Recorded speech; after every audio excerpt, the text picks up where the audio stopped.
Nous laissons derrière nous tout ce que nous avons de plus cher. Enfants, épouses, amis, pères et mères. Fièrement, nous répondons à l'appel du devoir. Pour que les déplacés et les réfugiés rentrent à la maison. Pour que nos enfants reprennent le chemin de l'école. Pour que jaillisse la lumière de la réconciliation entre les peuples, pour le Mali, pour la patrie. Cette voie, nous l'avons choisie, au prix de nos vies. Nous défendrons nos couleurs. Et si nous laissons derrière nous veuves et orphelins, nous vous prions, prenez soin d'eux.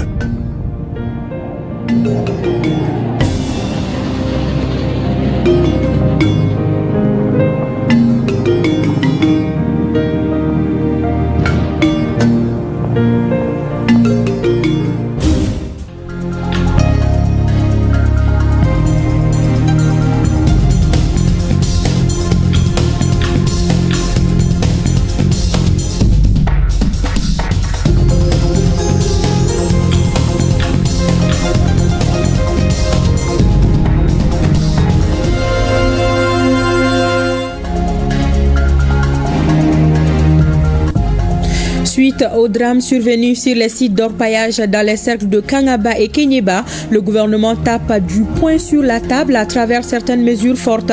L'abrogation des actes de nomination de responsables administratifs, la relecture de certains textes juridiques et la dissolution en vue du conseil municipal de Dabia, des décisions prises en conseil des ministres. Et pour soutenir cette décision du gouvernement, la rédaction vous propose un grand format sur les circonstances des drames. Notre équipe de reportage conduite par Tamsir Diabaté s'est rendue dans le cercle de Kangaba où il a rencontré les vrais acteurs. Quelles sont les difficultés que rencontrent les chargés de mission des départements ministériels? La question était au centre d'un panel animé ce matin par deux anciens ministres de la communication. Aujourd'hui, il est nécessaire d'apporter une touche à la fonction afin de donner plus de visibilité à la communication gouvernementale. 38 milliards de francs CFA, c'est le montant que les responsables de WaterAid et leurs partenaires comptent mobiliser pour faciliter les services WASH dans les établissements de santé au Mali. La feuille de route a été soumise aux bailleurs de fonds à la faveur d'une table ronde ici à Bamako. Nous sommes le mercredi 5 mars 2025, 5e jour du mois de Ramadan et premier jour de carême. Bonsoir et très heureuse de vous servir avec la même passion. Et vous l'aurez compris, nous sommes mercredi. Le Conseil des ministres est réuni en session ordinaire ce jour dans sa salle de délibération au palais de Koulouba. C'était sous la présidence du général d'armée Assimi Goïta, président de la transition, chef de l'État. Mamadou Kone, bonsoir. Bonsoir Awama. Je vais revenir vers vous dans un instant à l'entame de la session. Son Excellence, le général d'armée Assimi Goïta, président de la transition, chef de l'État, a prié pour le repos des âmes des disparus, présenté ses condoléances à leurs familles et formulé des vœux de prompt rétablissement aux blessés suite au drame survenu sur les sites d'orpaillage à Kokoyo, village de Danga, cercle de Kankaba, et à Bilalikoto, cercle de Kéniéba. Le chef de l'État a instruit le gouvernement de renforcer les mesures pour éviter les drames humains et environnementaux dans notre pays. Le président de la transition, chef de l'État, a en outre instruit 1. L'abrogation des actes de nomination des responsables administratifs directement impliqués dans la survenance des 10 incidents. Préfet, sous-préfet, responsable des forces de sécurité, police, gendarmerie, garde, des services locaux des eaux et forêts, services d'assainissement et du contrôle des pollutions et des nuisances, services subrégionaux de la géologie et des mines. La relecture de certains textes juridiques pour un autre mettre fin à la transaction dans le domaine environnemental, faciliter la récupération des équipements impliqués dans leur paillage et leur affectation au patrimoine de l'État. La suspension des permis d'exploitation des mines artisanales octroyés à des personnes de nationalité étrangère, le lancement de la procédure de dissolution du conseil communal de Dabia. Et après examen des points inscrits à l'ordre du jour, le conseil a adopté des projets de texte et entendu des communications. Mamadou Koni, à vous maintenant. Mesdames et messieurs, bonsoir. Nous commençons par le chapitre des mesures législatives et réglementaires. 1. Sur le rapport du ministre des Affaires étrangères et de la coopération internationale, le Conseil des ministres a adopté des projets de texte relatifs à la ratification de la Convention d'appui budgétaire comprenant un prêt signé à Bamako le 26 février 2025 entre le gouvernement de la République du Mali et le Fonds du Qatar pour le développement. Par cette convention, le Fonds du Qatar pour le développement accorde au gouvernement de la République du Mali un appui budgétaire d'un montant de 50 millions de dollars américains, soit 31 milliards 447 millions 500 000 francs CFA environ, composé d'un prêt de 45 millions de dollars américains, soit 28 milliards 302 millions 750 000 francs CFA environ. Cet appui budgétaire permettra de soutenir les secteurs de l'aide humanitaire, du développement économique et de la santé, notamment la fourniture de denrées alimentaires, la réalisation de points d'eau, la réhabilitation et la construction d'infrastructures et le renforcement des moyens d'action de l'administration et des collectivités territoriales. 2. Sur le rapport du ministre de l'économie et des finances, le Conseil des ministres a adopté un projet d'ordonnance portant modification de la loi numéro 06-067 du 29 décembre 2006, modifiée portant Code général des impôts. Le gouvernement a adopté la loi numéro 20-23-040 du 29 août 2023 portant code minier en République du Mali pour tirer davantage profit de la rente minière. Ce nouveau code a introduit dans le dispositif minier une convention d'établissement pour la phase de recherche et une autre pour la phase d'exploitation, réduit la période de stabilité du régime fiscal, institué la redevance de la surproduction et la taxation des surprofits, augmenter la participation de l'État dans le capital de la société d'exploitation minière et supprimer les exonérations douanières en phase d'exploitation. Il a également introduit la progressivité du taux de la taxe ad valorem et a permis la conclusion des protocoles d'accord entre le gouvernement de la République du Mali et des sociétés minières. Le projet d'ordonnance adopté modifie les articles 240 et 425 en vue d'adapter le Code général des impôts au nouveau Code minier. Cette modification apporte les innovations ci-après. L'élargissement du champ d'application de l'impôt spécial sur certains produits au marbre, aux lingots d'or et aux autres produits miniers. La réduction du taux minimal de l'impôt spécial sur certains produits pour les marbres, les lingots d'or et les autres produits miniers de 5% à 3%. L'extension du droit de timbre sur les intentions d'exportation à tous les produits miniers. 3. Sur le rapport du ministre de la Santé et du Développement social, le Conseil des ministres a adopté A. Un projet de décret fixant les délais et les modalités de conclusion des conventions entre la Caisse nationale d'assurance maladie et les prestataires de santé. Le gouvernement de la République du Mali a engagé depuis 2003 un processus visant à mettre en place un système de protection sociale contre le risque maladie au profit de l'ensemble de la population. Le processus a abouti après la mise en place du régime d'assurance maladie obligatoire et du régime d'assurance médicale à l'adoption de la loi numéro 20-18-074 du 31 décembre 2018 portant institution du régime d'assurance maladie universelle. La mise en œuvre de l'assurance maladie universelle nécessite un système de conventionnement qui définit clairement les délais et les modalités de conclusion des conventions entre la Caisse nationale d'assurance maladie et les prestataires de santé. Ainsi, le décret numéro 10-577 PRM du 26 octobre 2010 fixant les délais et les modalités de conclusion des conventions entre les prestataires de santé et la Caisse nationale d'assurance maladie a adopté pour la mise en œuvre du régime d'assurance maladie obligatoire.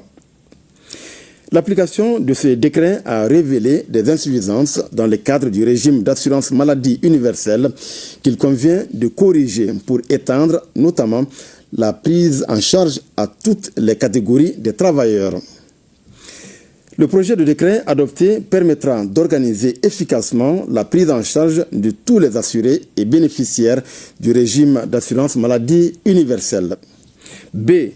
Un projet de décret portant approbation des conventions type de délégation de gestion dans le cadre du régime d'assurance maladie universelle. La loi numéro 2018-074 du 31 décembre 2018 portant institution du régime d'assurance maladie universelle prévoit la possibilité pour la Caisse nationale d'assurance maladie de déléguer sous son contrôle certaines missions à des organismes gestionnaires délégués et d'impliquer des sociétés commerciales dont l'expertise est avérée en matière de gestion du risque maladie. Le projet de décret adopté permettra de mettre en place un mécanisme pour assurer le partage, selon les besoins, des fonctions entre la Caisse nationale d'assurance maladie et les organismes gestionnaires délégués. C. Un projet de décret fixant les principes de la tarification préférentielle et les taux de couverture des prestations de soins de santé dans le cadre du régime d'assurance maladie universelle. Le gouvernement a institué le régime d'assurance maladie universelle en vue de favoriser la mise en commun efficiente des ressources et l'achat stratégique en matière de soins de santé. La fonctionnalité de l'assurance maladie universelle passe nécessairement par certains préalables, parmi lesquels la précision des dispositions relatives à l'établissement de la tarification préférentielle des actes et des médicaments. Le projet de décret adopté précise les principes de tarification et de remboursement des prestations offertes à tous les bénéficiaires du régime d'assurance maladie universelle. Au chapitre des communications, 1. Le ministre de la Justice et des Droits de l'Homme, garde des Sceaux, a informé le Conseil des ministres de la participation du Mali au segment de haut niveau sur la situation des droits de l'homme tenu du 24 au 26 février 2025 à Genève, en Suisse.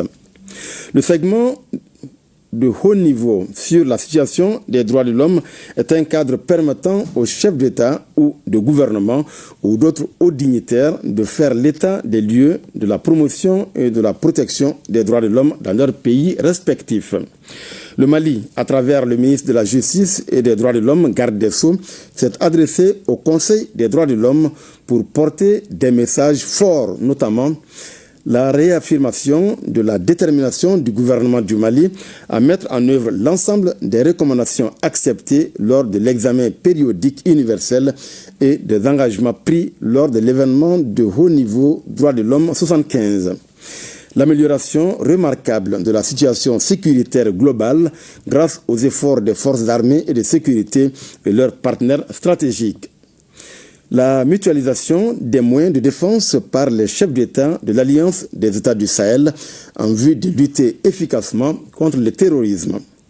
L'appropriation de la résolution endogène des crises multidimensionnelles par l'élaboration en cours de la Charte nationale pour la paix et la réconciliation nationale.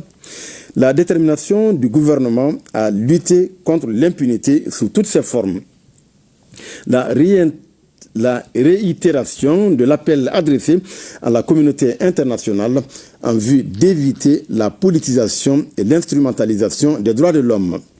La réaffirmation de la volonté du gouvernement du Mali à poursuivre, dans le strict respect de sa souveraineté et des intérêts vitaux du peuple malien, sa coopération avec tous les mécanismes de promotion et de protection des droits de l'homme. En marge des travaux du segment de haut niveau, le ministre a eu une audience avec le haut-commissaire des Nations Unies aux droits de l'homme sur les efforts et les progrès en matière de droits de l'homme au Mali, la reprise et le renforcement des relations de coopération entre le Mali et le Haut Commissariat des Nations Unies aux droits de l'homme. 2. Le ministre de l'Enseignement supérieur et de la Recherche scientifique a informé le Conseil des ministres des conclusions de sa mission à Tombouctou du 25 au 27 février 2025. Les objectifs de cette mission étaient, entre autres, de s'enquérir de l'état d'avancement de l'opérationnalisation de l'université de Tombouctou aux fins d'identifier les actions et mesures à entreprendre, d'échanger avec les autorités administratives, coutumières et de l'éducation à l'effet d'apporter des pistes de solutions appropriées aux défis liés à l'opérationnalisation de l'université de Tombouctou, de visiter le site prévu pour la construction des infrastructures de l'université. Dans le cadre du démarrage effectif de l'université de Tombouctou, le département a procédé à la nomination du coordinateur chargé des activités d'opérationnalisation de l'université, à la rénovation de certains locaux administratifs et pédagogiques et à la tenue de la première session du conseil d'administration de l'Institut des hautes études et de recherche islamique Ahmed Baba de Tombouctou, une composante de la dite université. À travers les différentes rencontres, la mission a pu constater avec intérêt et satisfaction l'évolution du processus d'opérationnalisation de l'université ainsi que l'effort d'implication des acteurs concernés. 3. Le ministre de la Jeunesse et des Sports, chargé de l'instruction civique et de la construction citoyenne, a informé le Conseil des ministres des rencontres destinées aux étudiants dénommées Masterclass citoyenne. La Masterclass citoyenne, organisée par le ministère de la Jeunesse et des Sports, chargé de l'instruction civique et de la construction citoyenne, en collaboration avec le ministère de l'Enseignement supérieur et de la Recherche scientifique, est une mission d'éducation civique, citoyenne, de développement personnel et d'engagement patriotique pour faire des étudiants des citoyens modèles et responsables. Elle consiste pour le ministre chargé de la construction citoyenne d'animer des modules sur la citoyenneté dans les universités publiques ou privées au cours de l'année universitaire 2025 en vue de renforcer le rôle des étudiants dans la refondation du Mali.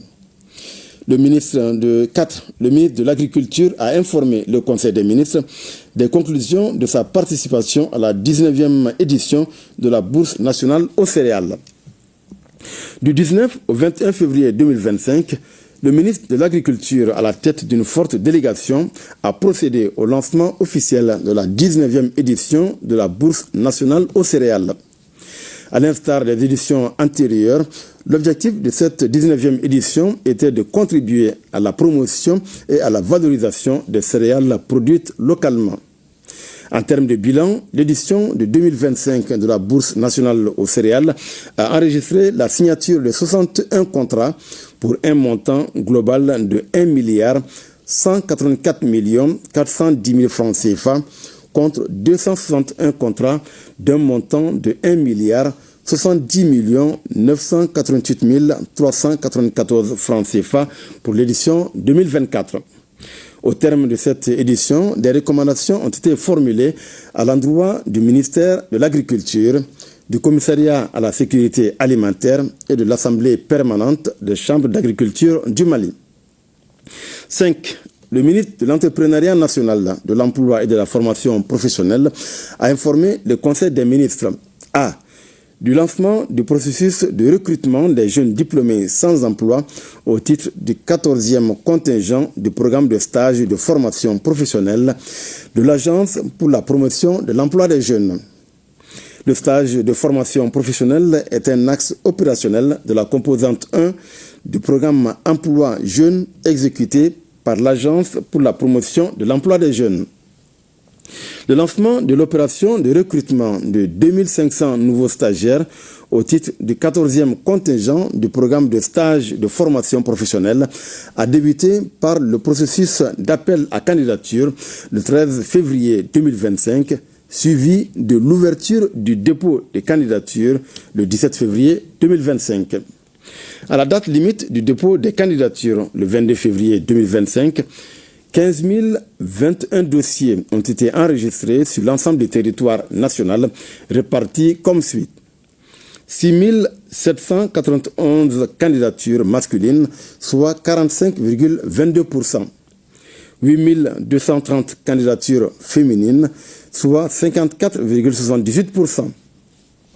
Après la proclamation des résultats, les nouveaux stagiaires seront affectés aux institutions de la République, aux départements ministériels, aux collectivités territoriales, aux organisations consulaires et fêtières, ainsi qu'aux organisations non gouvernementales. B. De sa mission de terrain effectuée à Gao. Une forte délégation conduite par le ministre de l'Entrepreneuriat national, de l'Emploi et de la Formation professionnelle a effectué du 27 février au 1er mars 2025 une mission de terrain dans la région de Gao en vue de transmettre aux populations locales le message de réconfort, d'assurance et de solidarité des autorités de la transition et de recueillir leurs besoins prioritaires en matière de développement des compétences et d'insertion socio-professionnelle, notamment des jeunes et des femmes. Au cours de cette mission, plusieurs activités ont été menées, notamment l'inauguration d'un nouveau bâtiment pour la Direction régionale de l'emploi et de la formation professionnelle, l'ouverture de 3 espaces d'orientation jeunesse, le lancement de l'opération permis de conduire, la remise des kits d'insertion aux bénéficiaires de formation dans les domaines de l'agroalimentaire, de l'électricité photovoltaïque, de la coupe-couture, de la maintenance des engins lourds. La mission a également recueilli les attentes des acteurs locaux qui concernent, entre autres, la poursuite des initiatives en faveur de la paix et de la sécurité, l'adaptation de l'offre de formation aux besoins du marché du travail, l'accompagnement spécifique des jeunes et des femmes et la mise en place de mesures concrètes pour réduire le chômage. 6. Le ministre de l'Industrie et du Commerce a informé le Conseil des ministres de la tenue de la première édition du Forum de l'investissement en Afrique de l'Organisation de la coopération islamique.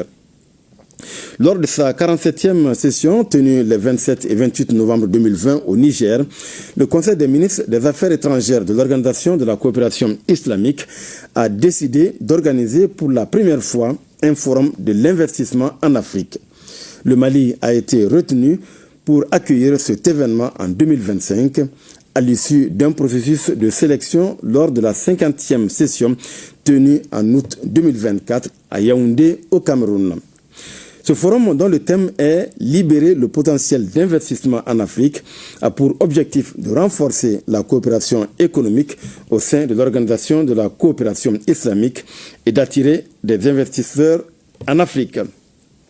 Plusieurs thèmes tels que le financement des investissements, les assurances et les questions de genre seront abordés lors du forum. Le forum offre à notre pays une opportunité de promouvoir son attractivité économique et de mobiliser des investissements publics et privés. 7. Le ministre de la Santé et du Développement social a informé le Conseil des ministres de la situation épidémiologique du pays marquée par une augmentation du nombre de cas confirmés de dengue comparé à celui de la semaine écoulée.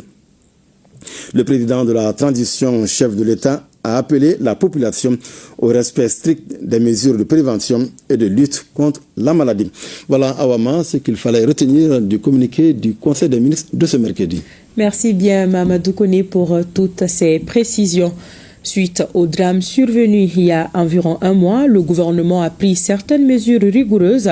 L'abrogation des actes de nomination de responsables administratifs, la relecture de certains textes juridiques, la dissolution en vue du conseil municipal de Dabia.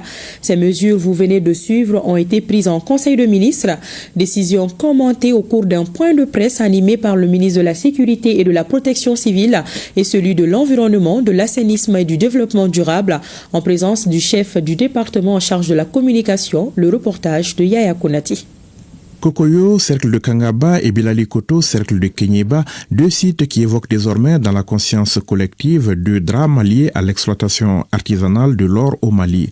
2 drames de trop pour les autorités de la transition qui décident d'agir pour protéger les populations mais aussi l'environnement. Le chef de l'État a instruit le gouvernement de renforcer les mesures pour éviter les drames humains et environnementaux dans notre pays.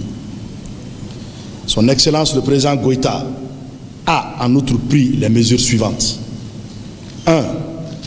L'abrogation des actes de nomination des responsables administratifs directement impliqués dans la surveillance des 10 incidents, préfet, sous-préfet, responsables des forces de sécurité, police, gendarmerie, garde, services locaux des eaux et forêts, services d'assainissement et du contrôle des pollutions et des nuisances, service subrégional de la géologie et des mines.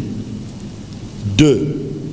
La relecture de certains textes juridiques pour, entre autres, mettre fin à la transaction dans le domaine environnemental, faciliter la récupération des équipements impliqués dans l'orpaillage, puis les réaffecter dans le patrimoine de l'État. 3. La suspension par les responsables des collectivités territoriales du permis d'exploitation des mines artisanales octroyé à des personnes de nationalité étrangère. 4. Le lancement de la procédure de dissolution du conseil municipal de Dabia. Parmi les mesures citées, on note les dispositions en vue pour mettre fin à la transaction dans le domaine environnemental. Cette disposition qui permettait aux exploitants illégaux de rentrer en possession de leur matériel après le paiement d'une certaine somme. Avant, on constatait que quand il y a des engins qui sont saisis, on transige, ensuite on remet ces mêmes engins aux différents propriétaires et ils reviennent encore pour répéter les mêmes faits. Maintenant, les plus hautes autorités du pays ont décidé de mettre fin à cette transaction. Une fois que les matériels sont saisis, ils sont remis au compte de l'État. Le ministre en charge de la sécurité de se réjouir de cette disposition qui met désormais les forces de défense et de sécurité dans leur rôle et renforce l'autorité de l'État dans le contrôle et la surveillance des sites miniers. Aujourd'hui, nous devons renforcer l'autorité de l'État dans le cadre de la gestion et surtout de la surveillance de l'exploitation des ressources minières dans notre pays. Nous ne devons plus être là à venir assister, à venir compter nos morts, présenter les condoléances et retourner. Aujourd'hui, nous devons prendre des mesures fortes pour que nos populations soient protégées à tous les niveaux.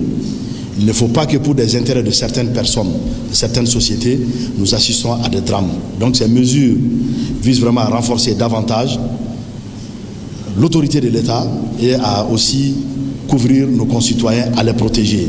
Notre devoir aujourd'hui. Parlant des rôles des forces de défense et de sécurité, avec ces mesures, ça nous donne l'autorité, ça nous donne le pouvoir.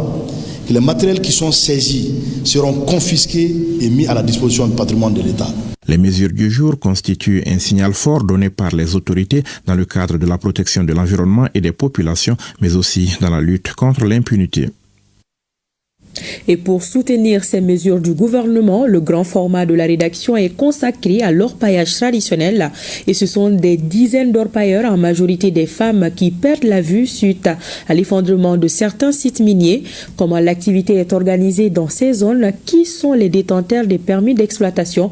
Pour en savoir davantage, Tamsir Diabaté et Tayeb Adjaouiakoui se sont rendus le samedi dernier dans le cercle de Kangaba. Les images se passent de tout commentaire. Suivons ensemble.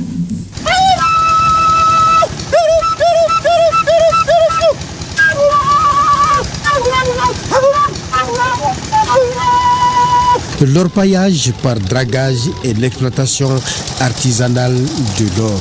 Vu l'engouement que cela suscite, il y a de quoi s'interroger sur pourquoi autant d'intérêt. Malgré la problématique que cette activité engendre. Le cercle de Kankaba est donc réputé zone d'orpaillage par excellence. La preuve, chaque village a son placeur.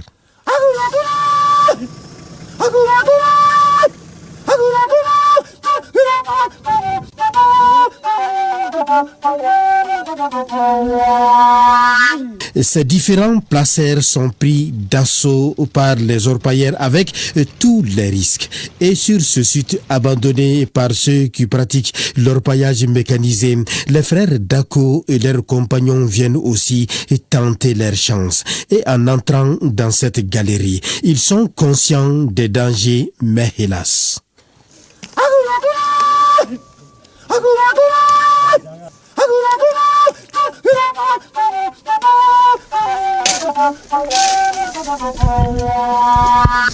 Bon, tiens là, yaro bara mi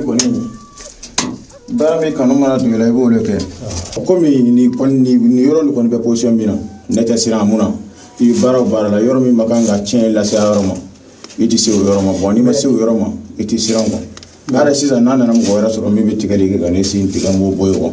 Dans cette galerie qui fait 10 mètres de longueur, Isaka Dako et son équipe ont débuté le surcreusement en décembre 2024. Pourtant, la galerie ne leur appartient pas. Ils travaillent au compte d'une tierce personne. Mais toutes les fois qu'ils trouvent de l'or, le partage se fait sur des règles établies. I bɛ se ka garan 2 sɔrɔ bi sini tɛ fɛn sɔrɔ a bɛ se ka kɛ 10 2 sɔrɔ bi sini bɛ garan 3 garan 4 sɔrɔ ni sanu sɔrɔla ni sanu sɔrɔla sisan n'a kɛra ni yɛrɛ bɛ yan a bɛ tila ɲɔgɔn na tila yɔrɔ 3 de don an bɛ ka baara kɛ dingɛ min kɔnɔ nin o ta ye fan kelen o jɔn ta ye dingɛ min y'an bila dingɛ la ni ko mana bɔ a la n'a kɛra ni mankan bɔra la ale bɛ na bon o la an tɛ kuma quoi o jɔn ye o tigi o bɛ yan o ye duguden o bɛ yan bon ni o nana o de bɛ kuma ninnu bɛɛ kɛ bon o la ni sanu sɔrɔla ale bɛ fan kelen ta après nous bɛ fan kelen ta an minnu yɛrɛ bɛ ka baara kɛ an bɛ fan kelen ta quoi. Cette image se passe de tout commentaire. Ici, c'est bien les dortoirs des orpailleurs malgré les dangers. La raison est toute simple. Éviter que d'autres personnes ne viennent s'accaparer de leur tas de sol.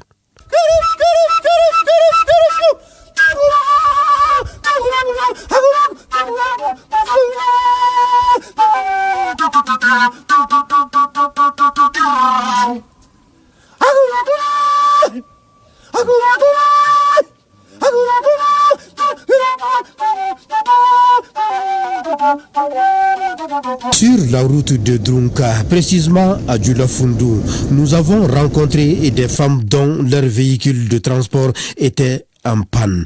Elles venaient d'un site d'orpaillage. Elles étaient en train de laver la boue prise sur les sites d'orpaillage pour en extraire l'or pour une structure qui appartient à des étrangers. Ces femmes, visiblement fatiguées, affirment qu'elles n'ont plus de terre à cultiver dû à l'orpaillage, surtout avec un phénomène qui s'appelle l'orpaillage mécanisé. Nakɔ sɛnɛ yɔrɔ t'an bolo n'o tɛ an bɛɛ yɛlɛma nakɔ kɔnɔ ɲamanbaara nin ma ɲi nin man d'an yɛrɛ ye sara fɛnɛ cayalen caman ye tuma bɛɛ si dama bɛ la mɔgɔ kan fɛn tɛ sɔrɔ la. Ce phénomène prend une ampleur inquiétante avec l'installation de groupes d'exploitants illégaux, majoritairement des étrangers. Ils utilisent des équipements mécanisés sophistiqués. Comme c'est le cas sur ce site où, en traduisant ce qui est écrit sur la tenue d'un des membres du groupe exploitant illégal, c'est simplement le matériel forestier. Les conséquences sont désastreuses. Destruction des écosystèmes, pollution des cours d'eau par des substances toxiques et dégradation irréversible de la biodiversité. Les populations locales payent un lourd tribut, affecté par des problèmes de santé liés à ces pratiques. Et les questions qui taraudent les esprits sont les suivantes. Qui donne l'autorisation d'exploitation à ces étrangers et comment ils ont eu les coordonnées géologiques pour savoir qu'il y a de l'or?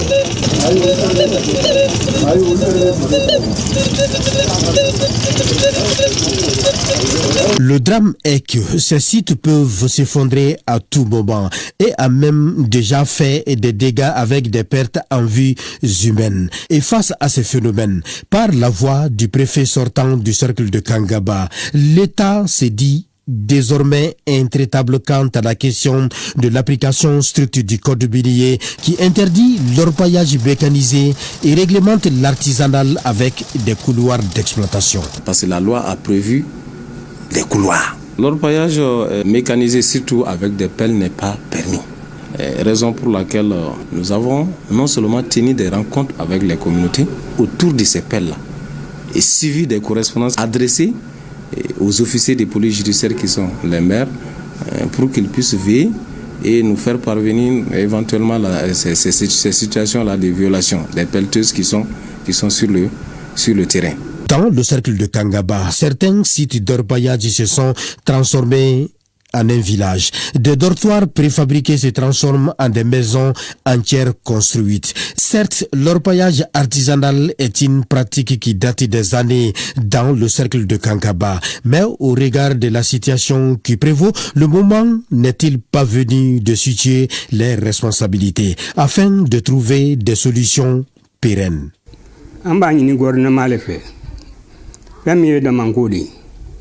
Demande sécurité en bela de l'engagement de Naga. Abina conseillero, abise kana ponogwenya sugu chamambaro. A ponogwen gouvernement kan de menula, c'est les 6 minutes. Ou pirata mbulu ala le bulu. Parce que demande Israël wala kumba bim ko tita ro ira ko ala. Le phénomène de l'orpaillage mécanisé ou artisanal a pris une proportion inquiétante. Ici, dans le Djoulafoundou, même les enfants de 3 ans sont visibles avec leurs pelles sur les sites d'orpaillage. Une violation flagrante des droits des enfants. Heureusement que les premières mesures sont déjà tombées au grand bonheur du fleuve Niger qui coule des larmes de désespoir.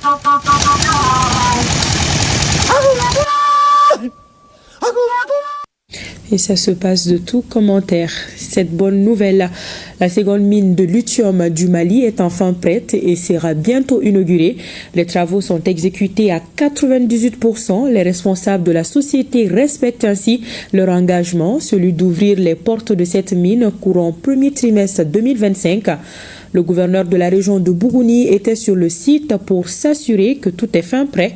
Abdul Karim Konaté et Djibril Barayogo ont suivi la visite pour ORTM 1. Le gouverneur de la région de Bougouni sur le site de la deuxième mine de lithium du Mali, Bougouni Mining en Ganala, une visite motivée par la volonté du premier responsable de la région de s'imprégner de l'état d'avancement des travaux de construction estimé à 98%. Lors de nos précédentes rencontres, on avait promis que l'usine serait complètement finie au premier trimestre 2025. Je crois que c'est promesse tenue parce qu'actuellement nous sommes en train de faire le commissioning, nous sommes en train de faire les derniers réglages. Nous nous engageons à travailler en harmonie avec la communauté et à respecter les normes environnementales et sociales et nous favorisons un partenariat gagnant-gagnant avec les collectivités. Cette visite intervient en prélude à l'inauguration prochaine de cette usine. Le gouverneur a visité la carrière, l'unité de concassage et le dépotoir final de spodumène.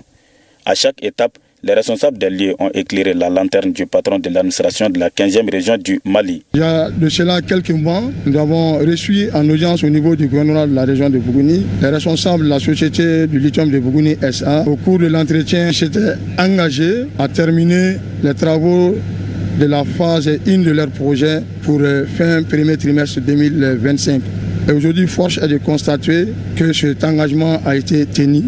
L'ouverture prochaine de cette deuxième mine de lithium participe de la volonté des plus hautes autorités de faire de cette ressource qu'est le lithium un véritable facteur de la croissance économique à l'échelle nationale. Je voudrais exprimer ma profonde gratitude à son excellence le général d'armée Assimi Goïta, président de la transition, chef de l'État, pour sa vision très éclairée et son leadership aujourd'hui qui nous a permis de rentrer dans le cercle fermé et prisé des pays producteurs de lithium. Une note d'espoir à l'issue de cette visite en ce sens que les travaux sont exécutés à hauteur des attentes. Travaux qui s'acheminent vers la dernière étape donnant lieu à l'inauguration de l'entreprise au bénéfice de la population malienne.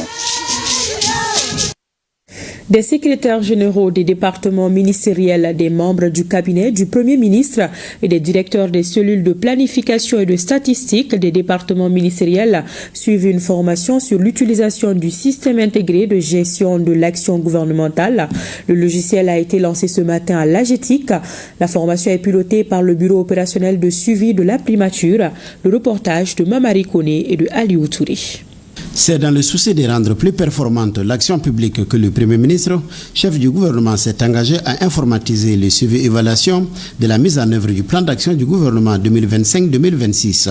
C'est ainsi qu'a été mis en place le système intégré de gestion de l'action gouvernementale. Un logiciel qui est conçu en 4 modules, à savoir le suivi du plan d'action, le suivi des instructions données par le Premier ministre à l'ensemble du gouvernement. Il y a aussi les missions effectuées par les membres du gouvernement à l'extérieur du territoire national. C'est toujours dans le cadre de la rationalisation des dépenses publiques que ce suivi est fait. Le logiciel permet en outre aussi de suivre les recommandations issues de l'ensemble des rapports de vérification, que ces rapports soient de celui du bureau du vérificateur général, celui du contrôle général des services publics ou celui des inspections. Cet atelier constitue donc un préalable au déploiement du logiciel dans l'ensemble des départements ministériels. C'est pourquoi il s'adresse aux secrétaires généraux, aux membres du cabinet du Premier ministre et aux directeurs de cellules de planification et des statistiques. Le CISEAG est un véritable outil collaboratif. Votre présence nombreuse témoigne de l'importance que vous accordez tous à l'appropriation de cette plateforme CISEAG. Elle est également pour nous une source de motivation et d'encouragement pour relever le défi de la digitalisation de notre administration. Le système intégré de gestion de l'action gouvernementale vient s'ajouter à la longue liste des projets initiés et réalisés par l'AGTIC, parmi lesquels le réseau intranet de l'administration, la messagerie gouvernementale, la gestion du nom de domaine Internet du Mali, le guichet unique de l'administration et le système intégré de gestion du dossier judiciaire. Deuxième jour de travaux de l'atelier technique sur le renforcement de la communication gouvernementale. Les participants ont suivi 2 panels sur les difficultés que rencontrent les chargés de communication des différents départements ministériels. 2 anciens ministres en charge de la communication ont partagé leurs expériences avec les participants avec des propositions afin de reformer la fonction. Le reportage de Alousseni Tourish. Évaluer la communication gouvernementale au Mali revient à en faire la genèse pour ensuite en relever les insuffisances et enfin proposer des pistes de solutions. Selon Abdelkader Sanankwa, nous avons connu la période de l'information à sens unique au début des indépendances avec un monopole d'État. Puis, à partir des années 90, la liberté d'expression avec l'avènement des médias privés. La notion de communication gouvernementale prendra finalement corps de 2013 à 2020. La guerre communicationnelle, notamment celle qui soutient la guerre contre le terrorisme, est celle qui a cours actuellement. La communication gouvernementale doit être impulsée par la primature conduite par le ministère de la Communication s'appuyant sur les médias d'État. Les chargés de communication des départements sont la cheville ouvrière. Mais selon Abdelkader Sanankwa, des préalables s'imposent. D'abord, on a demandé à ce qu'il y ait une proactivité dans la communication gouvernementale. Il ne faut pas attendre que des actions se passent, que des gens fassent la désinformation et pour venir intervenir et faire du rattrapage. Ça, c'est une très mauvaise chose et c'est très mal perçu par les populations. Donc il faut être proactif. On a constaté aussi qu'au niveau des chargés de communication, il y a une instabilité au niveau des postes. Très souvent, les chargés de communication viennent avec des ministres et repartent avec les mêmes ministres. Donc il y a un perpétuel, alors qu'un chargé de communication, normalement, doit avoir même un bureau de presse à son niveau. Quant au sujet sur les rôles et responsabilités des ministres et des chargés de communication, il a été développé par le Dr Sidiki Mfa Konati.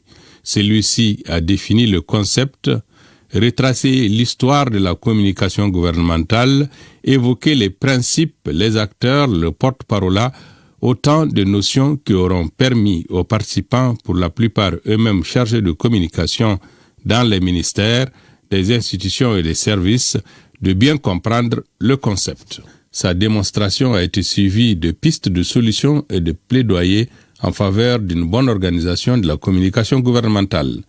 Pour qu'un ministre apprécie le travail d'un conseiller, il faudrait que lui-même, pas qu'il soit spécialiste de la question, mais qu'il connaisse au moins quelques fondamentaux pour pouvoir orienter. Quand on doit diriger une équipe, on n'est pas forcément des spécialistes, mais on doit savoir à peu près quelques éléments en la matière pour que les gens soient mieux outillés pour accomplir leur mission, définir leur rôle. Les 8 axes proposés par le président de la République, plus les 3 conditionnalités Tout ceci devrait faire l'objet des plans de communication stratégique. Un plan de communication stratégique, ce n'est pas forcément une stratégie de communication, ça intègre les deux. Le plan de communication stratégique se fonde sur la politique générale de l'institution ou de l'entreprise. On planifie et on fait accompagner chaque activité de stratégie avec les objectifs. Il y a au moins 8 tableaux qu'il faut remplir lorsqu'on s'engage dans ce genre d'exercice. Certains chargés de communication ont bien accueilli ce forum d'échange et comptent y défendre quelques points de vue. La communication, c'est pas seulement faire des photos et des banderoles et organiser des événements, mais c'est toute une stratégie. C'est accompagner le gouvernement, faire passer le message du gouvernement et aussi soutenir les politiques phares du gouvernement, le faire comprendre au plus grand nombre. Le séminaire sur la communication gouvernementale se poursuit avec d'autres panels consacrés notamment aux responsables des médias publics et privés. Et justement, les responsables des services publics étaient appelés à partager leurs expériences devant l'assistance. Il s'agit de l'ERTM, l'AMAP, la DIRPA et l'ANCD. Ces structures jouent un rôle prépondérant dans la réussite de la communication gouvernementale. Une occasion pour ces derniers de parler des difficultés auxquelles leurs structures sont confrontées au quotidien. Le reportage de Mamadou Fani. Les actions au quotidien des structures comme l'ORTM, l'ANCD, l'AMAP et la DIRPA, partagées par des directeurs généraux de ces services d'État au deuxième jour du séminaire sur la communication gouvernementale. Toutes ces structures assurent la mission des services publics.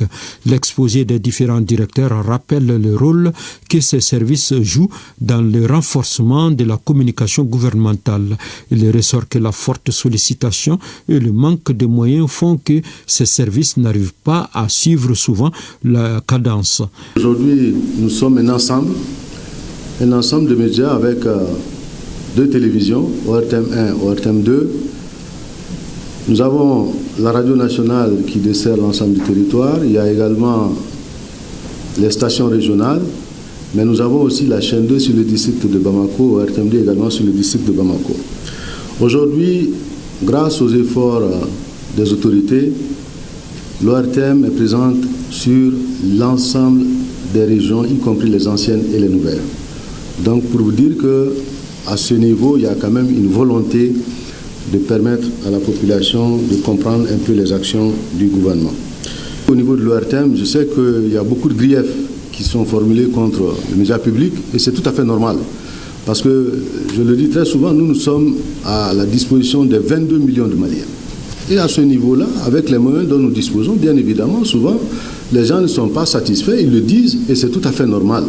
Mais je pense que, pour ce qui nous concerne avec les chargés de mission en face de moi ce matin, il est important de créer quand même ce lien pour nous permettre de faciliter la diffusion des messages au niveau des autorités. C'est le média public, et normalement, si on devait travailler normalement, il devait quand même avoir une communication bien élaborée pour le gouvernement en général, mais pour chaque département ministériel. Malheureusement, ce n'est pas le cas.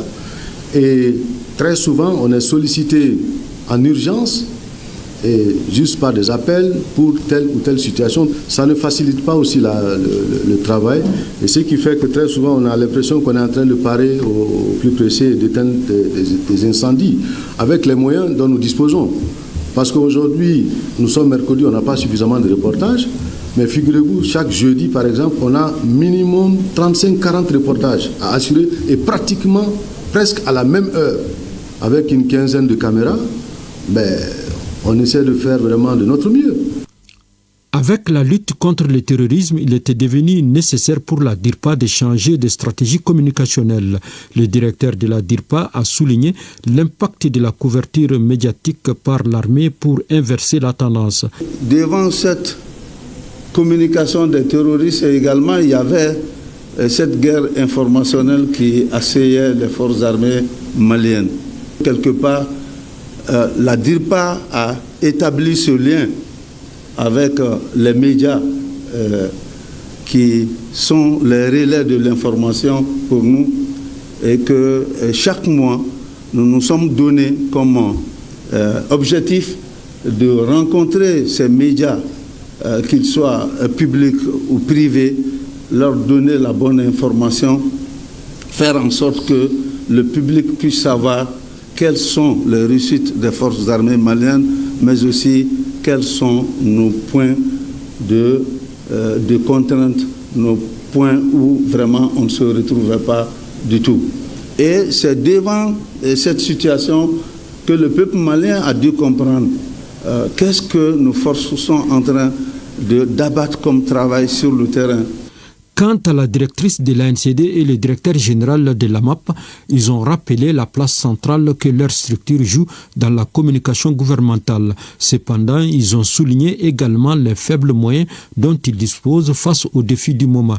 Les exposés ont permis aux participants de comprendre l'apport de ces services dans le renforcement de la communication gouvernementale. Et le collectif des acteurs des médias sociaux a été officiellement porté sur les fonds baptismaux il y a une semaine.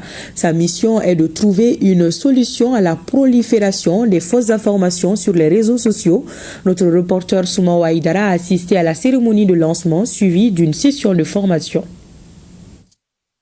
N'est pas journaliste qui le veut. C'est par cette remarque qu'a débuté la conférence de lancement du collectif des acteurs des médias sociaux du Mali. Dans le cadre de cette conférence, une formation a été initiée par le collectif à l'endroit des hommes de médias en général et particulièrement ceux ne disposant pas d'une formation académique en journalisme. Ce lancement aujourd'hui a pour thème le rôle des médias sociaux dans l'apaisement du climat socio-politique du Mali.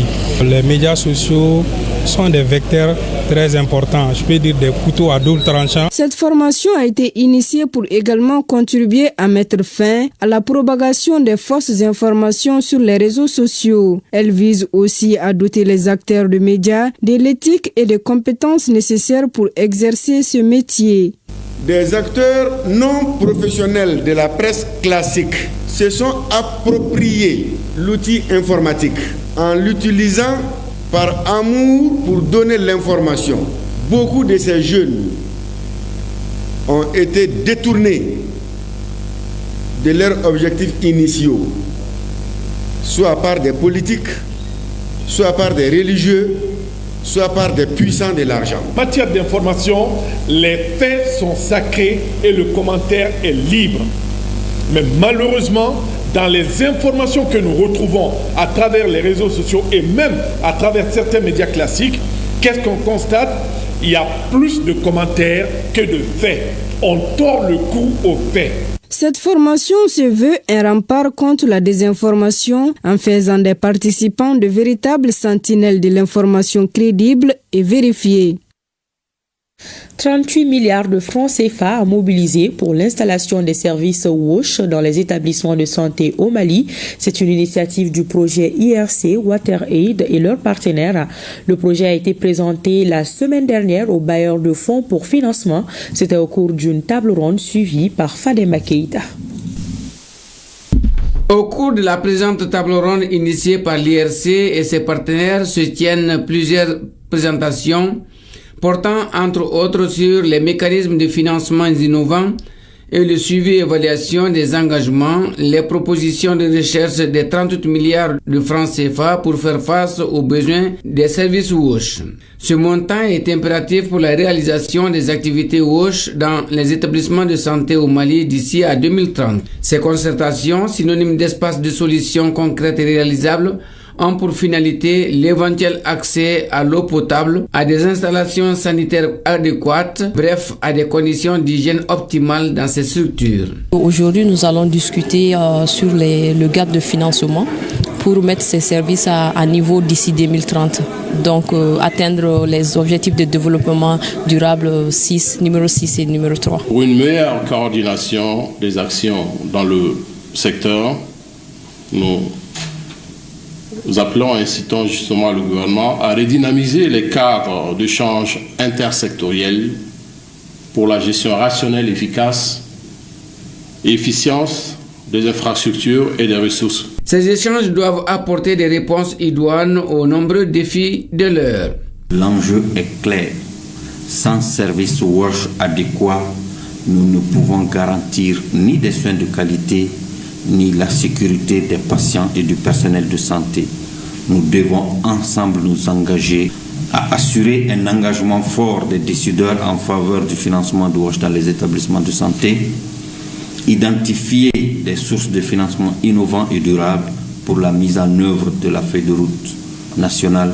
Afin de mobiliser les financements voulus en faveur de cette feuille de route, un renforcement des synergies entre le gouvernement, les partenaires techniques et financiers, les ONG et le secteur privé s'impose. Les partis politiques se concertent afin d'apporter leurs propositions à la rédaction de la charte des partis politiques. Ces recommandations seront remises au ministre délégué auprès du Premier ministre chargé des réformes politiques et du soutien au processus électoral. Le point avec Ari Djoumatina. Les partis politiques multiplient des cadres de concertation pour pouvoir envoyer au ministre délégué auprès du Premier ministre chargé des réformes politiques et du soutien au processus électoral leurs propositions et suggestions pour la relecture de la charte qui les concerne. À pied d'œuvre depuis quelques semaines, le comité d'experts de 15 membres, après avoir pris en compte d'autres observations, vient de présenter les résultats de son travail aux principaux concernés pour appréciation. Et remercie Allah subhanahu wa ta'ala d'avoir permis aux partis politiques aujourd'hui de relever un certain nombre de défis majeurs. Le premier, entre partis politiques, se rassembler et parler des problèmes des partis et des problèmes du Mali dans l'intérêt du Mali et des Maliens. Ça n'était pas évident, mais les partis ont pu le faire. Le deuxième défi, sur 100% des points inscrits, nous avons réussi à nous entendre, mais nous n'avons pas terminé. Après discussion et observation autour du projet de document, il ressort qu'un grand pas est désormais franchi en vue d'aboutir à un document final engageant l'ensemble des partis politiques pour la relecture de la charte. Il est bon de fédérer l'ensemble des initiatives. Parce qu'autant nous avons une initiative de Maître Montagatal, nous avons une initiative qui a été développée par le Forum des partis politiques, Forum des partis et mouvements politiques, et également une autre initiative développée par le M5 Malikoura. Donc nous avons mis en place une commission pour démarcher l'ensemble de ces responsables politiques pour que nous puissions avoir un seul document, un document unique qui est un document de l'ensemble des partis politiques du Mali. Et c'est ce que nous allons proposer au gouvernement. Le premier élément de constatation, c'est l'unité des partis politiques. Que nous ayons cette capacité de nous regrouper et de discuter de la relecture de la charte des partis politiques porte réellement un symbole très fort. Il reste une étape majeure. Nous avons connaissance au moins de deux autres initiatives distinctes de la nôtre. Nous avons convenu d'aller vers eux, d'aller à leur rencontre et de nous mettre d'accord afin que dans toute la mesure du possible, en toute responsabilité, hors corporatisme, hors intérêt des partis politiques seuls, mais dans l'intérêt national, nous puissions faire des propositions communes au gouvernement sur la relecture de la charte des partis politiques. Les partis politiques présents à cette autre rencontre ont salué l'initiative de se regrouper et espèrent obtenir le plus rapidement possible le consensus le plus large avant le 14 mars prochain, date de remise du document de proposition au ministre délégué auprès du Premier ministre chargé des réformes politiques et du soutien au processus électoral. Et la révision des listes électorales se poursuit normalement à l'intérieur du pays. Les superviseurs de l'EJ étaient dans les régions de Sikasso et Dioula. Sur place, ils ont échangé avec les coordinateurs des différentes communes sur le déroulement du processus de révision. Dans l'ensemble, pas de difficultés majeures. C'est ce que nous disent Moustapha Doumbia et Yourubala Diapaté. Cette rencontre s'inscrit dans le cadre du suivi et de la supervision de la révision annuelle des listes électorales. L'objectif est de constater l'évolution des opérations de transfert, de radiation et d'inscription après une prorogation de 2 mois à compter de janvier 2025.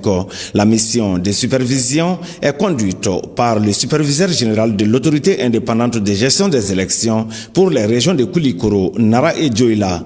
Le constat il est bon dans la mesure où nous avons constaté que malgré les quelques petites difficultés que les commissions ont connues au départ, je crois que toutes ces difficultés-là ont été surmontées et que le travail s'effectue normalement au jour d'aujourd'hui. Au cours des échanges, les coordinateurs de 23 communes de la région de Dioula ont présenté la situation dans leur localité. Des difficultés ont été signalées dans certaines communes, dont Kemekafo, Nangola, Denyekoro et Djebé. Nous avons constaté qu'il y a des listes qui étaient mélangées et qu'il y avait des villages qui ont été omis.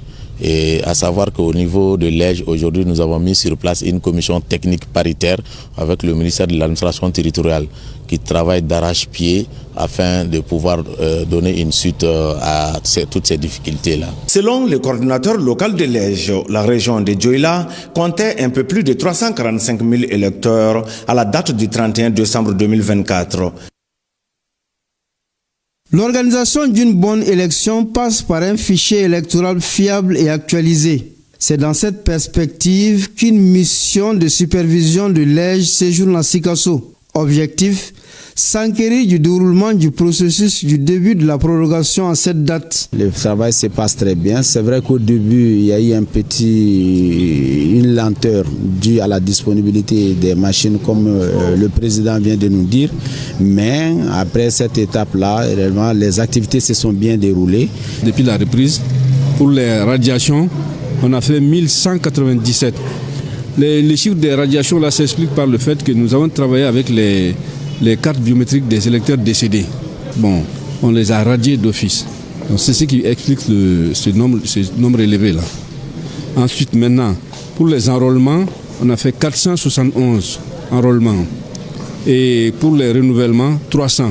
Pour les transferts, nous avons fait 218 transferts. Démarré le 1er octobre 2024, le processus de révision des listes électorales au niveau de la commune urbaine de Sikasso suscite un engouement de la part des nouveaux majeurs. Nous sommes vraiment satisfaits des résultats qu'on a obtenus avec la commission administrative de la commune urbaine. Je crois que les communes qu'on a eu à faire, les sensibilisations qu'on a eu à faire, ont porté vraiment leurs fruits. Donc c'est vraiment une satisfaction générale. Avant de prendre congé, la mission a rencontré les coordinateurs régionaux de l'EJ afin de s'enquérir de la révision des listes électorales dans les 43 communes du cercle de Sikasso. Les forces vives de la région de Badjangara étaient réunies autour du gouverneur pour échanger sur l'avant-projet de la Charte nationale pour la paix et la réconciliation nationale. Il en a été de même à Ouagadougou où nos compatriotes ont pris connaissance du document. Le reportage de Agibou Koulibaly et de Tchemoro Konaté. La salle de conférence du gouvernorat de Badjangara a servi de cadre à cette importante rencontre. Le conseiller aux affaires administratives et juridiques du gouvernorat, le préfet du cercle de Badjangara et d'autres autorités ont exposé et analysé le contenu du document chapitre par chapitre. L'objectif était de s'assurer que la charte reflète fidèlement les attentes et aspirations des populations en matière de paix et de réconciliation. Des légitimités traditionnelles, nous voyons que la charte a beaucoup pensé surtout aux décisions des us et coutumes et la tradition a été mis en valeur et on est retourné un peu vers les juridictions endogènes de notre État. Dans son allocution d'ouverture et de clôture, le gouverneur a insisté sur le caractère inclusif de ce texte, conçu par et pour les Maliens. Cette charte comporte les atouts nécessaires pour lever les résiduelles barrières intercommunautaires dans notre région. Elle peut servir de ciment pour renforcer et raviver les liens séculaires existants entre les composantes de la société au plan national, voire à l'échelle de la Confédération des États du Sahel. À travers cette consultation, Badjangara s'inscrit dans la dynamique nationale de consolidation de la paix et de la cohésion sociale. Les contributions recueillies permettront d'affiner l'avant-projet afin qu'il réponde au mieux aux défis de réconciliation du Mali. Les Maliens établis au Burkina Faso empruntent le bateau Mali pour la paix et la réconciliation nationale. Un processus inclusif à l'initiative des autorités de la transition. Le document élaboré pour l'occasion est un avant-projet servant de fil conducteur inscrit à l'ordre du jour de cette rencontre. Il s'agit pour la représentation diplomatique de décrypter aux compatriotes établis ici au Faso les axes stratégiques sur lesquels repose la paix et la réconciliation tant prônées. Allusion à titre d'exemple à la sécurité, à la justice et surtout à la bonne gouvernance.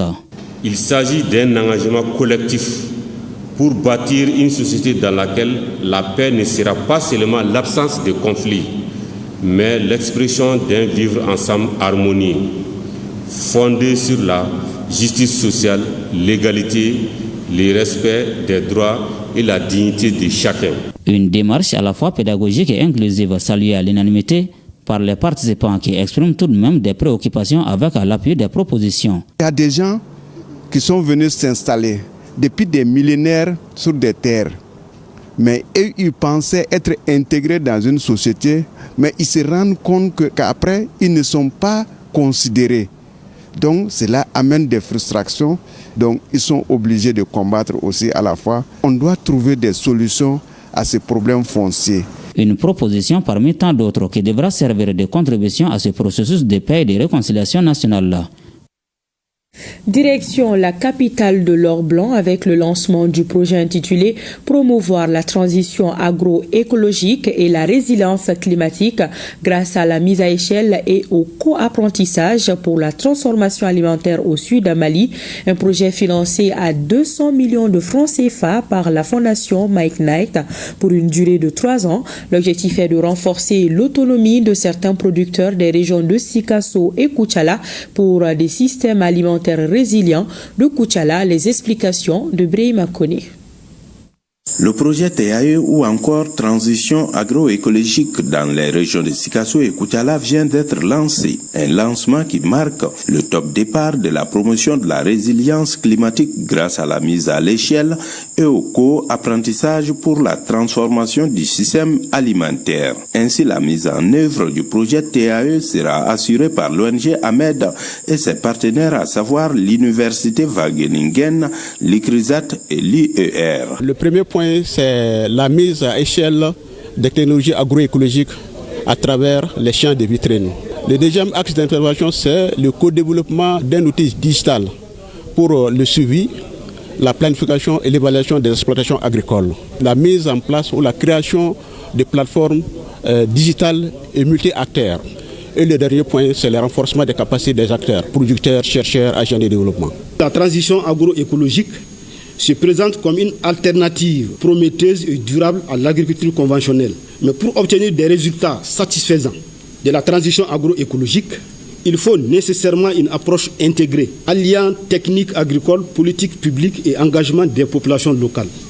Le projet TAE devra permettre de renforcer l'autonomie des producteurs pour des systèmes alimentaires plus résilients grâce au développement d'innovations agroécologiques. Pendant 3 ans, nous allons donc implémenter ce projet dans les zones de Bessoba, Noera, Dougou, vers Sikasso, dans d'autres localités de la région de Koutiala, de sorte qu'on puisse avoir dans certains villages des parcs d'innovation, de sorte que les agriculteurs, les conseillers agricoles, les services techniques de l'État puissent venir s'en inspirer. Le projet TAE est financé à 200 millions de francs CFA par la fondation Mike Knight. L'opération Sungalo Solidarité est fortement saluée par la population. À Ségou et Kidal, les différentes communautés religieuses ont reçu des vivres. La cérémonie de lancement a été couplée à la rupture collective de jeûne. On fait le point avec Sidi Elmedi Ag Albaka et Ramata Konati. En 8e région, lancement de l'opération Sungalo Solidarité initiée par son Excellence général d'armée Assimi Goïta, président de la transition chef de l'État. Cette action vise à faciliter l'accès des populations aux denrées de première nécessité et de procéder à la distribution des kits de rupture de jeunes et de vivres aux populations vulnérables. Elle s'étendra tout au long du mois sacré pour apporter une aide concrète aux plus vulnérables à travers des distributions de vivres et des ruptures collectives dans plusieurs mosquées. Nous remercions Dieu vraiment de nous faire voir cette journée dans de telles conditions. Et nous remercions toutes les autorités nationales qui ont bien voulu aider les personnes démunies à bien jeûner cette année. C'est une première fois dans la région de Kidal. Cette opération est un moment fort de communion et de partage pour les musulmans et les chrétiens dans un esprit de solidarité et de fraternité. Sungalo Solidarité 2025 à Ségou est d'abord marqué par cette rupture collective du jeûne, un moment de partage et de communion plein de sens pour les bénéficiaires. Merci à l'autorité, merci au gouverneur, merci au ministre, merci au président de la République et à toute la nation malienne. Que ces dons-là soient un remède pour toute la nation malienne et que la paix et la concorde reviennent à nous. En plus de ces kits de rupture du jeûne, les communautés religieuses bénéficient de vivres de la part des autorités du pays sous le leadership du président de la transition à travers le commissariat à la sécurité alimentaire. Ce don est composé de 60 sacs de riz pour la mosquée Kadhafi, même quantité pour la grande mosquée de Ségou, 20 sacs équitablement partagés entre les communautés chrétiennes, catholiques et protestantes. Nous sommes très ravis de ce don de la part de l'État, surtout en cette période dure. Je remercie vivement les donateurs. Nous nous réjouissons de ces dons et ces plats offerts pour la rupture du jeûne, car beaucoup de personnes en bénéficient.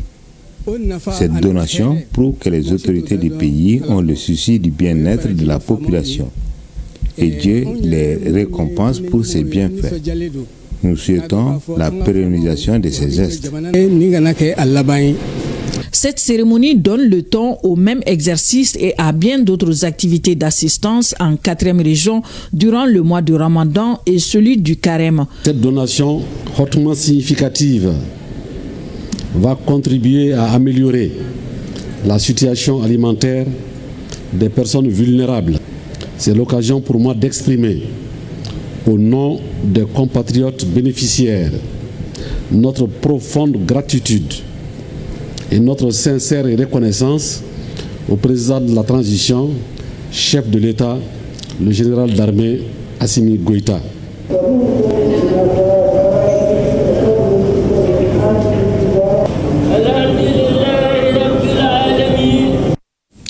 À Koulikoro, la direction régionale des affaires religieuses et du culte, avec le soutien de l'ONG Al-Farouk, a remis des vivres aux imams de la ville.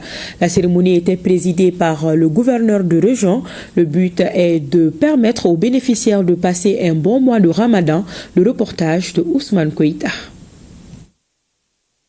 La direction régionale des affaires religieuses et du culte, avec le soutien de l'ONG Al-Farouk, soulage les imams de Koulikoro. Elle vient de leur donner des vivres pour bien passer ce mois béni du Ramadan. Pour le Haut Conseil islamique de Koulikoro, ce geste est salutaire. Nous sommes heureux ce matin pour la remise d'aide alimentaire par l'ONG Al-Farouk. Les kits alimentaires serviront de secours aux imams de la ville de Koulikoro. C'est le lieu, le moment vraiment de remercier la direction régionale des affaires religieuses et du culte pour cette donation. J'avoue que l'ONG Al-Farouk a beaucoup fait pour la communauté musulmane de Koulikoro à travers cette donation, à travers aussi des dons de fourrage et aussi la rénovation et la construction des mosquées. Ces kits alimentaires sont composés de riz, de bidons d'huile, de sacs de sucre et de pâtes alimentaires. Cet acte de générosité de l'ONG Al-Farouk à l'endroit de la communauté musulmane s'inscrit dans le cadre d'un partenariat fécond entre elle et la direction régionale des affaires religieuses et du culte.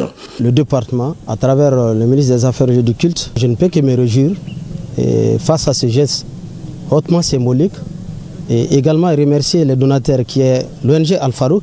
À remise symbolique aux bénéficiaires, la lecture du Saint-Coran et des bénédictions pour le Mali ont marqué la cérémonie. Les responsables du programme spécial d'aide aux associations et fondations ont remis des vivres aux étudiants résidant au campus dans certaines facultés. Il s'agit notamment de la FST, l'UIG, la FMOS et l'université Kouroukanfouga à Kabala où s'est déroulée la cérémonie en présence de notre reporter Maïmouna Guindo. À Kabala, site de l'université, sous un soleil clément, une file d'attente se forme devant un point de distribution de vivres occasionnels. Sacs de riz, de sucre, de lait en poudre et d'autres denrées essentielles remis gratuitement aux étudiants du campus universitaire de Kabala. Cet élan de générosité, c'est pour que les étudiants puissent passer un bon ramadan. On a tous été étudiants, on sait que la vie dans les campus, ce n'est pas facile. Il y a énormément de difficultés. C'est pourquoi le mois de solidarité étant un mois de partage, un mois de solidarité, un mois d'abstinence, le président de la République a tenu vraiment à jeter un regard positif en direction de nos jeunes qui sont l'avenir de demain. En tout, 600 sacs de sucre, autant de sacs de riz, 400 bidons d'huile, 20 sachets de lait en poudre de 5 kg vont être distribués. Une aide bienvenue pour ces étudiants dont certains n'ont pas les moyens de s'offrir un repas complet pour l'iftar, rupture de jeûne. C'est vrai, ils vivaient avant ce matin, ils vont continuer à vivre, mais ça va améliorer quand même leurs conditions de vie, surtout les conditions d'études, les conditions de santé. Et on ne peut pas quand même énumérer tout, mais je pense que la satisfaction est totale et nous pensons que ça va beaucoup nous aider. Saluons bien cette initiative parce que ça va contribuer effectivement à améliorer les conditions de vie de nos étudiants.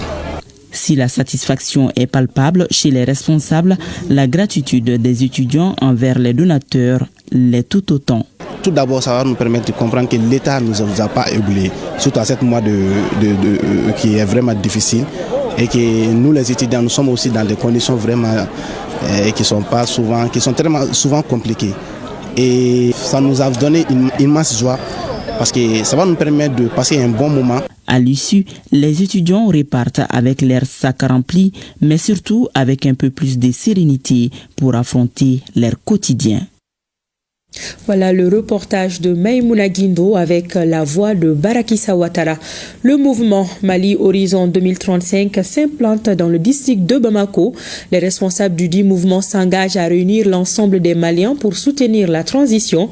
Kassim Diallo a assisté à la cérémonie de lancement au niveau de la commune 4. Suivant.